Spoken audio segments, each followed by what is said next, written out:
Hello everyone and welcome back to the Great Book of Grudges. My name is Nathan and we're back with another Total War Warhammer video.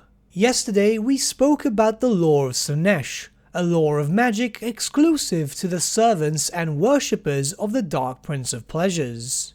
Today we're going to continue highlighting the possible laws of magic that we expect upon release for Total War Warhammer 3. Once again, we'll look at the possible laws of magic for the Demons of Chaos, this time looking towards Tzeentch, the Lord of Change. Tzeentch's spells offer sorcerers incredible power and capacity for destruction. His spells are violent, for they bring about the ultimate change, the change of life to death. His lore is also known as the Lore of Change. Once again, we'll be looking at the 8th edition army book for the Demons of Chaos, where there are 7 spells for the lore of Tzeentch. So let's take the time now to go over them and see how they could be implemented into Total War Warhammer. First we have Blue Fire of Tzeentch. Blue Fire of Tzeentch is a magic missile with a range of 24 inches that causes d6 strength 6 hits with the Warp Flame special rule. Simple enough to translate, this is a magic missile spell and would work exactly the same way in Total War Warhammer. Considering that it is a rather simple spell, it could also be assumed that this would be the signature spell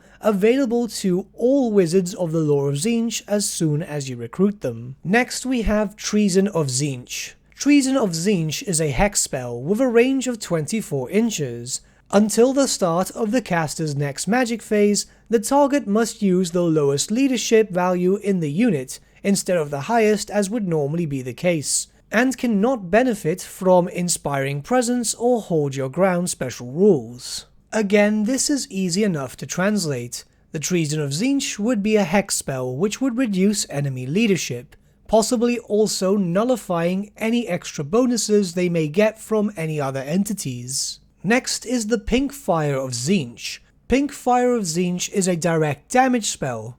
Place the teardrop-shaped template with its narrow edge touching the front of the wizard's base, with the large end aimed at the target. Roll the artillery dice and move the template directly forward the number of inches indicated. The rulebook had a rather strange classification for the spell. It's not really a direct damage, but rather more of a flame attack. And in all honesty, given how the spell is described, it is probably best served as another wind spell. Next we have Bolt of Change.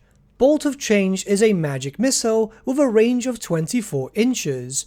It inflicts a single d6 plus 4 hit with the multiple wounds d3 and warp fire special rules, and then penetrates ranks in the same manner as shot from a bolt thrower. This spell itself is very self-explanatory, so there's not much to cover here. Next we'll move on to Glean Magic. This one is a rather interesting one. Glean Magic is a direct damage spell that targets a single enemy wizard within 18 inches. The caster and the target both roll a d6 and add their wizard level to the score. If the target's total is higher than the caster's, nothing happens. Otherwise, the target suffers a strength 3 hit with the Warp Flame special rule, loses 1 wizard level, and forgets 1 randomly determined spell. If the caster does not already know this spell, he immediately gains it, and can cast it just like any other of his spells. So the basic part of this spell is direct damage, easy enough to implement as we already have that feature in Total War. However, there are 2 other parts to this spell. Firstly, it makes an enemy wizard completely forget a spell during that battle, which I don't think would be implemented as that would be kinda overpowered in multiplayer. And the second part is that the wizard casting Glean of Tzeentch would be able to learn the spell that he cancelled out.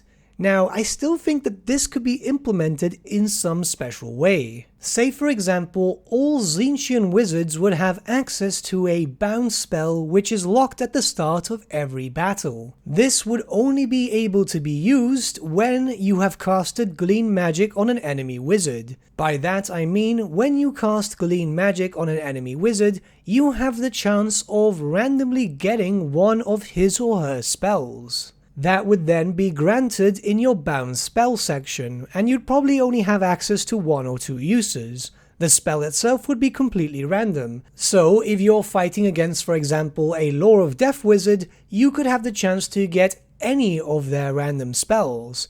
It could be one of the really good ones, or it could just be a really bad spell. That works extremely thematically with the whole Tzeentch aspect of things.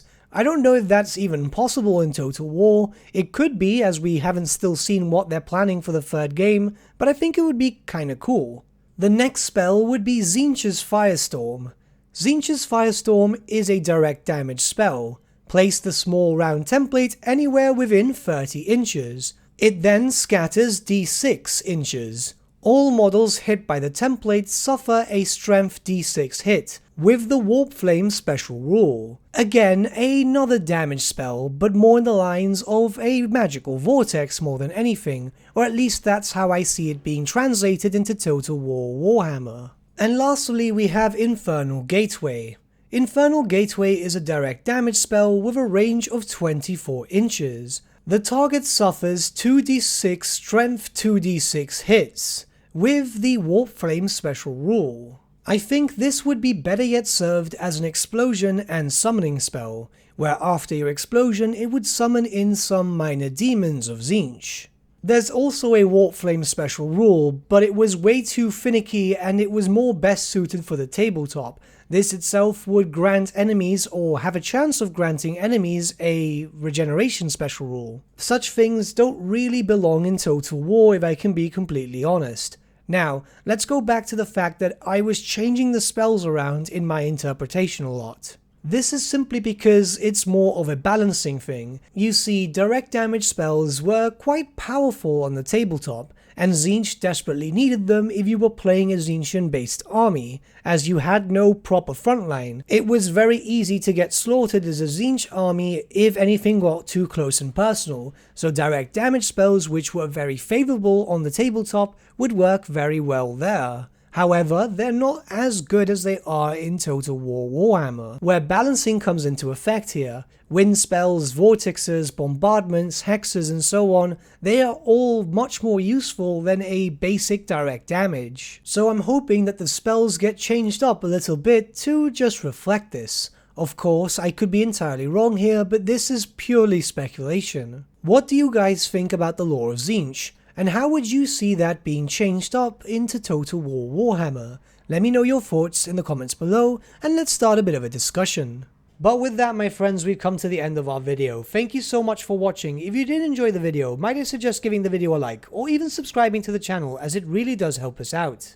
In the description section below are various links to different social media platforms such as Facebook, Instagram, and Discord. Also in the description section is an affiliate link with Element Games where you could buy loads of hobby-based products, not just Warhammer, for 10 to 25% off. Making a purchase using that link and also our special code, which is also in the description, supports the channel at no extra cost to you, which we think is rather cool. A big thank you to our patrons. Your support means the world to us. It's amazing that people want to help a small channel like us grow and get to a higher level of content. A big thank you to Gibraltar LUSC, Ryan Bertsche, Andrew Prince and Okro for subscribing to us at our Fane level. You guys are super cool. And a big thank you to Edward Yule, VS Vasan, Aaron Whitman and Shaggy for subscribing to us at our King level. Honestly, we can't thank you all enough. And lastly, a big thank you to all of you for liking, sharing and commenting on these videos. Honestly, it's because of you guys that the channel's been growing at such a great pace lately, so we can't thank you all enough. But with that, my friends, thank you so much for watching once again, and we shall see you all again very, very soon. Have a good day.